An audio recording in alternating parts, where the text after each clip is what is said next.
जैसे हम एक माइक्रोवेव खरीदते हैं तो उसके साथ हमें एक मैनुअल मिलता है जिससे पता होता है कि उसे हमें कैसे ऑपरेट करना है। कितना अच्छा होता अगर हमारे बच्चे भी एक मैनुअल के साथ आते जिससे हमें पता होता कि उनकी अच्छी पेरेंटिंग कैसे करनी। बट अनफॉर्चुनेटली ऐसा है नहीं, और हम सभी ट्रायल एंड एरर करके अपनी पेरेंटिंग जर्नी में बहुत सारी चीजें सीखते हैं जो हम अपने बच्चों के साथ अप्लाई करते हैं। तो आज के इस वीडियो में हम आपके साथ कुछ ऐसी पेरेंटिंग टिप्स के बारे में बात करने वाले हैं जो हमने अपनी 16 साल की पेरेंटिंग जर्नी में सीखी है। तो आज के वीडियो को एंड तक जरूर देखिएगा, it will be very beneficial for you.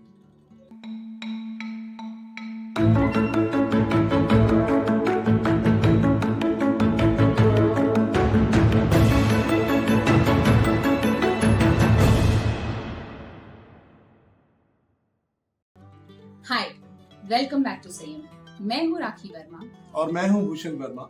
We are founders of learning to life and parents of a child on autism spectrum who is 16 years old now and who is leading an independent life.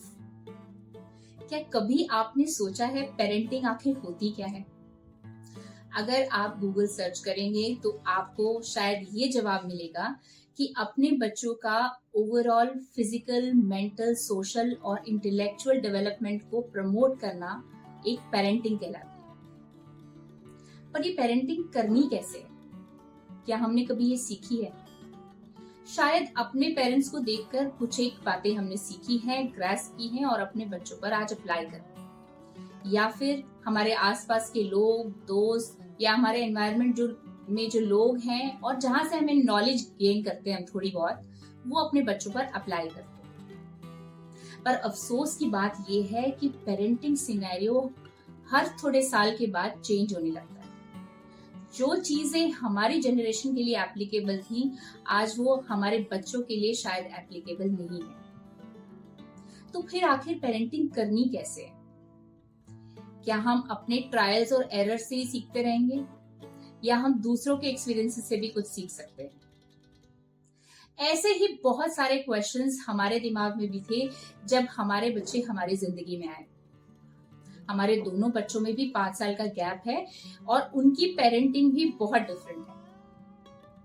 तो अच्छी parenting और सही parenting क्या होती है हम भी नहीं जानते, लेकिन अपने एक्सपीरियंसेस से, 16 साल के एक्सपीरियंस से जो हमने सीखा है, आज आपके साथ शेयर करना चाहते हैं। जब ये पेरेंटिंग ऑटिज्म स्पेक्ट्रम के बच्चों के लिए या न्यूरो डेवलपमेंटल डिफिकल्टी से जूझ रहे बच्चों के साथ होती है तो उसमें थोड़े और चैलेंजेस बढ़ जाते हैं। मगर जो आज हम आपके साथ टिप्स शेयर करने वाले हैं, ये हर बच्चे पर, आज के बच्चों पर एप्लीकेबल है। आप भी अपने बच्चों के साथ ट्राई कर सकते हैं और देख सकते हैं। तो आइए देखते हैं ऐसी इंपॉर्टेंट टिप्स जो आप अपने बच्चों की पेरेंटिंग में अप्लाई कर सकते हैं और उनके भविष्य को बेटर बनाने में कंट्रीब्यूट कर सकते हैं। So the first step is developing children's confidence through daily chores.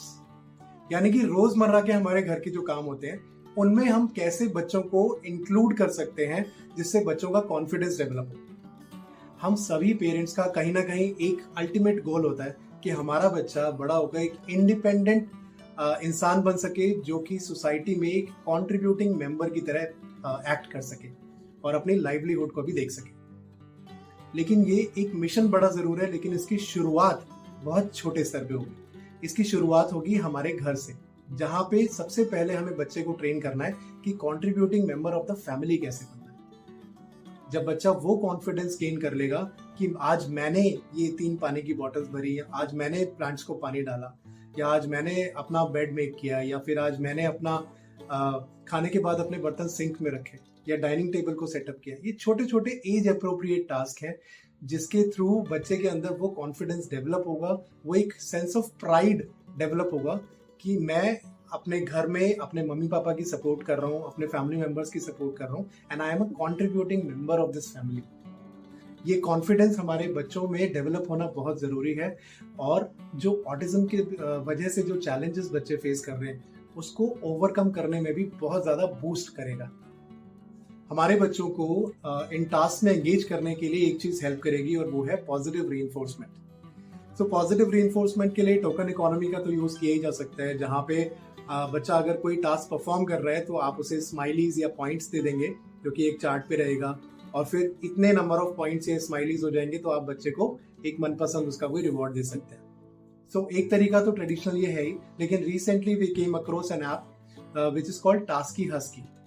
It's a wonderful platform which I really loved, जिसके थ्रू हम अपने बच्चों में ये डेली चोर्स या रोजमर्रा के काम करने की जो हैबिट है इसको इनकलकेट कर सकते हैं, उनके कॉन्फिडेंस को बूस्ट कर सकते हैं। और सबसे अच्छी चीज इसमें हमें ये लगी कि ये बहुत गेमिफाइड तरीके से बनाया गया है, जिसमें बच्चा गेम खेलता नहीं है मोबाइल पे, लेकिन उसको गेम का एक फील आता है, उसके घर के एनवायरनमेंट में ही उसके लिए गेम बन जाता है कि मुझे आज ये 4 पानी की बॉटल्स भरनी है या मुझे आज ये प्लांट्स को पानी डालना है तो मुझे इतने पॉइंट्स मिल जाएंगे। Parents keep a track of all the points जो कि बच्चा अर्न करता है डेली बेसिस पे, और अकॉर्डिंगली पेरेंट्स ही सेट करते हैं कि बच्चे को क्या चीजें पसंद है और उसके हिसाब से वो रिवॉर्ड सेट कर सकते हैं उसके अंदर। जब बच्चा उन रिवॉर्ड्स को, उन पॉइंट्स को अचीव कर लेता है तो कॉन्फिडेंस के साथ साथ उसको एक पॉजिटिव रीइंफोर्समेंट के तौर पे वो जो उसकी फेवरेट एक्टिविटी या जो फेवरेट आइटम है वो भी मिल जाता है, जिससे वो और मोटिवेट होता है फर्दर टास्क करने के लिए।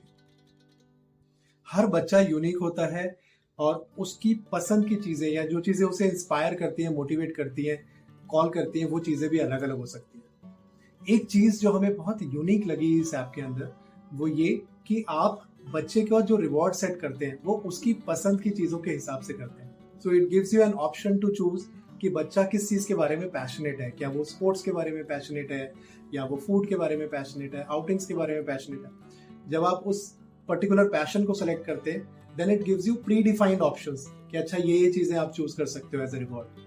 फिर भी अगर आपको लगता है कि ये नहीं, मेरे बच्चे का किसी और चीज से मोटिवेशन बढ़ेगा, किसी और चीज में वो इंटरेस्टेड होगा, तो it gives you an option to edit an option, add another point there. तो आप अपनी तरफ से वहां पे रिवॉर्ड सेट कर सकते हैं। फॉर एग्जाम्पल मुझे लगा कि संयम के लिए स्विमिंग एंड ताइक्वांडो क्लासेस इस समय उसे कॉल करेंगी, तो हमने वहां पे स्विमिंग और ताइक्वांडो ऐड करा। सिमिलरली ये तो हुई रिवॉर्ड्स की बात। अब क्या काम बच्चे ने करना है, क्या डेली चोर्स है जिसमें हम चाहते हैं कि बच्चा एंगेज हो, एंड सिर्फ डेली चोर्स ही नहीं, क्या ऐसी एक्टिविटीज है जो हम चाहते हैं कि बच्चा हमारा करे इंडिपेंडेंटली। वो एक्टिविटीज और वो चोर्स भी आप एडिट करके नए पॉइंटर्स बना के वहां डाल सकते हैं। So it gives you a complete customised gaming experience, जिसमें कि हमने एक बढ़िया सा गेम बना दिया बच्चे के लिए कि आपने ये चीजें करनी है एंड एज अ रिवॉर्ड आपने ये पॉइंट्स अर्न करने हैं।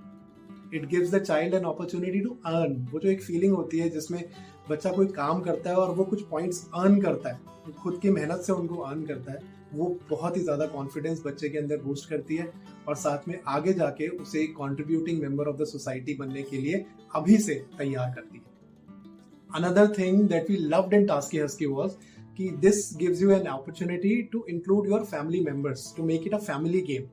So हमारे पास ऑप्शन होता है कि हम सिबलिंग्स को, ग्रैंड पेरेंट्स को, जो इम्पोर्टेंट फैमिली मेंबर्स हों उनको ऐप में गेम के अंदर ऐड कर सकें ताकि वो भी सपोर्ट कर सकें बच्चे के स्किल डेवलपमेंट। सो ये बहुत ही इंटरेस्टिंग एक तरीका है जिससे खेल खेल में एक गेमिफाइड एक्सपीरियंस के थ्रू हम अपने बच्चों के स्किल्स को डेवलप कर सकते हैं और उनमें सेंस ऑफ अचीवमेंट पैदा कर सकते हैं। टास्की हस्की ऐप का लिंक आपको डिस्क्रिप्शन में मिल जाएगा। आप अपने बच्चे के साथ इसे डाउनलोड करके जरूर ट्राई कर सकते हैं। Next step is keeping your promises. Imagine कीजिए आपकी लाइफ में कोई ऐसा रिलेटिव या ऐसा कोई दोस्त है जो आपसे कुछ कुछ वादे करता है लेकिन निभाता नहीं। आप क्या सोचते हैं? ऑनेस्टली बताइएगा, उसके बारे में क्या सोचते हैं? यही कि बोल तो दिया है पर शायद नहीं करे। ऐसा ही हमारे बच्चों के लिए भी। अगर हम उनसे कुछ प्रॉमिसेस करते हैं, कुछ वादे करते हैं और अपने वादे पूरे नहीं करते हैं, तो हमारी लिसनिंग भी धीरे धीरे डिमीन होने लगती है हमारे बच्चों की नजरों में। हमें ऐसा लगता है कि हमारे बच्चे समझते नहीं हैं, मगर ऐसा बिल्कुल भी नहीं है। हमारे बच्चे हमें देखकर ही सीखते हैं, हमें देखकर ही समझते हैं। अगर हम अपने बच्चों से कुछ प्रॉमिसेस करें तो हमें मेक श्योर करना होगा कि हम उन प्रॉमिसेस को फुलफिल करें। अगर आप थोड़ा सा भी डाउटफुल हैं कि कल आप अपने बच्चे को पार्क ले जाना शायद नहीं कर पाए क्योंकि कुछ इंपॉर्टेंट काम हो सकता है ऑफिस का, या किसी एक्टिविटी के लिए आपने प्रॉमिस किया है और वो शायद ना कर पाए क्योंकि आप ऑफिस से लेट हो जाएंगे, then please don't make that promise. या अपने बच्चे को ऑनेस्टली बताइए कि बेटा मैं कल ये शायद ना कर पाऊं, इसलिए मैं आपको प्रॉमिस नहीं कर रहा हूं। हमें अपने बच्चों के सामने अच्छा दिखने की जरूरत नहीं है, जरूरत है उनसे ऑनेस्टली अपनी बातें शेयर करने की। ये वैल्यू अपने बच्चों में हम ही अच्छे से इनकलकेट कर सकते हैं कि हमें ऑनेस्ट रहना है अपने पेरेंट्स से और सच बोलना है। हमें देखकर ही हमारे बच्चे सीखते हैं। तो अपने बच्चों के सामने अच्छा दिखने की जगह हमें सच्चा दिखने की जरूरत है।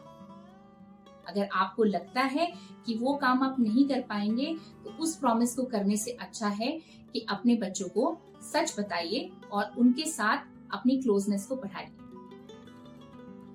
अगर कभी किसी इमरजेंसी या फिर अनफोर्सिन सर्कमस्टेंसेस की वजह से आपको लगता है कि आप अपना प्रॉमिस नहीं रख पाएंगे, तो अपने बच्चे से बात कीजिए और अपने प्रॉमिस को रीस्केड्यूल कीजिए। यहाँ पे भी आपको बच्चे से कुछ छुपाने की जरूरत नहीं है, बल्कि ऑनेस्टली उनसे सच्चाई से बात कीजिए कि आप अपना प्रॉमिस क्यों नहीं रख पाएंगे। और मेक श्योर कि जिस भी डेट के लिए, जिस भी टाइम के लिए आप रीस्केड्यूल कर रहे हैं अपने प्रॉमिसेस को, उस डेट पर आप श्योर हो कि आप उस प्रॉमिस को रख पाएंगे। अपने प्रॉमिसेस को फुलफिल करने से हम अपनी ट्रस्ट अपने बच्चों की नजरों में बढ़ाते हैं।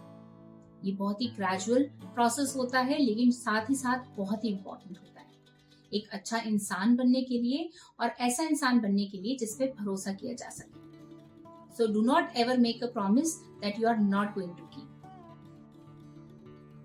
Next step is providing creative alternates. हमारे बच्चे जो स्पेशली ऑटिज्म स्पेक्ट्रम से या किसी भी और डेवलपमेंटल डिसेबिलिटी से डील कर रहे होते हैं, उनकी कुछ स्पेशल नीड्स होती हैं, कुछ बिहेवियरल या फिर कुछ सेंसरी नीड्स हो सकती हैं।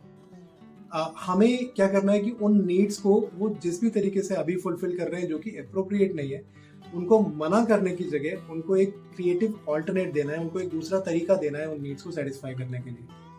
फॉर एग्जाम्पल, अगर बच्चा सोफे पे जंप कर रहा है और जंपिंग उसकी नीड है, तो हम उसे बोल सकते हैं कि आप यहाँ पे जंप मत करो, आप ट्रैम्पोलिन पे जंप कर लो। या फिर बच्चा अगर बॉल से खेल रहा है घर के अंदर और आप चाहते हैं कि ऐसा ना करे, तो हम उसे वहां पे रिस्ट्रिक्ट करने की बजाय रिप्लेस कर देंगे उस एक्टिविटी को। हम बोलेंगे कि आप बॉल से यहाँ मत खेलिए, हम पार्क चलते हैं या फिर हम छत पे चलते हैं, वहां पे हम बॉल से खेल सकते हैं। अनदर एग्जाम्पल कैन बी कि कभी कभी हमारे बच्चे स्क्रीन्स को लेके एडिक्टिव हो जाते हैं, जहां पर वो स्क्रीन पे heavy visuals, fast flashing sounds and visuals वाली चीजें देखते हैं, जो कि हाइपर एक्टिविटी को बढ़ाता है। नाउ इसी स्क्रीन टाइम को हम क्रिएटिवली यूज कर सकते हैं उसकी लर्निंग के लिए। So our suggestion would be कि rather than this small mobile screens, shifted to an iPad और शिफ्टेड टू अ डेस्कटॉप, जहां पे आप बच्चे को सोशल स्टोरीज दिखा सकते हैं, जो कि उसकी सोशल कम्युनिकेशन स्किल्स, उसके बिहेवियरल स्किल्स को इम्प्रूव भी करेगा, उसे डे टू डे सिचुएशंस को हैंडल करने के लिए प्रिपेयर भी करेगा। And at the same time आप उसकी इस वांट को किल नहीं कर रहे हैं, लेकिन आप उसे क्रिएटिवली ऑल्टरनेट दे रहे हैं उसका। लेकिन एक चीज का ध्यान रखिएगा, स्क्रीन टाइम किसी भी तरीके का हो, चाहे वो लर्निंग के पर्पज से यूज होना हो रहा हो, उसको एक्सेस में नहीं देना है, बच्चे को रिस्ट्रिक्ट करना है। Next very important tip is maintaining consistency among family members. यानी कि सभी फैमिली मेंबर्स एक ही पेज पर हों जब रूल्स की कॉन्वर्सेशन। आप इमेजिन कीजिए एक सिनेरियो जहां एक पेरेंट बच्चे को रिस्ट्रिक्ट कर रहा है स्क्रीन टाइम के लिए कि आपने 20 मिनट या 30 मिनट से ज्यादा नहीं देखना है, जबकि दूसरा पेरेंट अलाउ कर रहा है अनलिमिटेड एक्सेस। अब आप सोचिए ऐसे में बच्चे के कितने ज्यादा कंफ्यूज हो सकते हैं। इसीलिए इम्पोर्टेंट ये है कि चाहे वो बच्चे का कोई स्केड्यूल हो, होमवर्क हो, कोई एक्टिविटी हो, बेड टाइम रूटीन या उठने और सोने का रूटीन ही क्यों ना हो, सभी फैमिली मेंबर्स, स्पेशली पेरेंट्स और बाकी बड़े फैमिली मेंबर्स भी एक ही पेज पर होना चाहिए। इससे बच्चे को एक क्लियर और स्टेबल एनवायरनमेंट मिलेगा, जिससे वो रूल्स को समझ पाएगा, उनकी रिस्पेक्ट कर पाएगा और उसके लिए कोई कंफ्यूजन नहीं। तो इस सभी को करने के लिए फैमिली मेंबर्स में कंसिस्टेंसी होना बहुत जरूरी है। As parents of a child who's dealing with some kind of learning difficulty, आप लोगों ने अक्सर नोटिस किया होगा कि हम बच्चे के नेगेटिव्स के बारे में बहुत ज्यादा बात करते हैं कि हमारा बच्चे को अभी बोलना नहीं आता, उसे अभी ठीक से चलना नहीं आता, अरे ये तो अभी खाना खाता है तो खाना गिर जाता है, या फिर ये तो अभी दोस्तों के इसको अभी दोस्त बनाने नहीं आते, इसको अभी सोशली इंटरेक्ट करना नहीं आता, या फिर बाहर जाता है तो अभी ये ठीक से बिहेव नहीं करता, लोग हंसते हैं। ये सारे गैप्स को आइडेंटिफाई करना बहुत जरूरी है और आइडेंटिफाई करके धीरे धीरे इन पे काम करना भी बहुत जरूरी है। But at the same time, क्या आपने कभी सोचा है कि आपके बच्चे के अंदर पॉजिटिव क्वालिटीज क्या हैं? हमें अभी भी याद है कि जब संयम छोटा था तो उसके अंदर जो पॉजिटिव क्वालिटीज थी वो म्यूजिक को लेके बहुत सेंसिटिव था। जब उसको बोलना भी नहीं आता था तो वो हम जो उसको लोरी सुनाते थे उसकी आवाज को पहचान के उसको हम करना शुरू कर देता था। रास्तों को लेके उसकी जो मेमोरी थी वो फोटोग्राफिक थी, वो बहुत लंबे रास्ते भी बहुत अच्छे से याद कर सकता था। हमारे बुलाने पर अपने नाम पे रिस्पॉन्ड नहीं करता था, लेकिन जब हम रिकॉर्ड करके उसी चीज को उसे सुनाते थे तो वो पलट के देखता था। सो ऑडियो विजुअल के बारे में हमें पता लगा कि वो उसकी स्ट्रेंथ है। धीरे धीरे करके हमने उसकी इन स्ट्रेंथ्स को यूज करके उसे सिखाना शुरू किया। एंड मैजिकली आप ये बात नोट करेंगे कि जब आप बच्चे की पॉजिटिव्स पे फोकस करते हैं और उसके पॉजिटिव्स को यूज करके उसे सिखाना शुरू करते हैं तो नेगेटिव्स और उसके जो गैप्स हैं वो धीरे धीरे अपने आप रिड्यूस होने शुरू हो जाते हैं। तो आज ही अपने बच्चे की स्ट्रेंथ्स और उसके पॉजिटिव ट्रेट्स की लिस्ट बनाइए और उस पर काम करना शुरू कीजिए अपने बच्चे के गैप्स को रिड्यूस करने के लिए, क्योंकि जो आप अपने बच्चे के लिए कर सकते हैं वो और कोई नहीं कर सकता। See you very soon in our next video. Till then, take care. God bless you.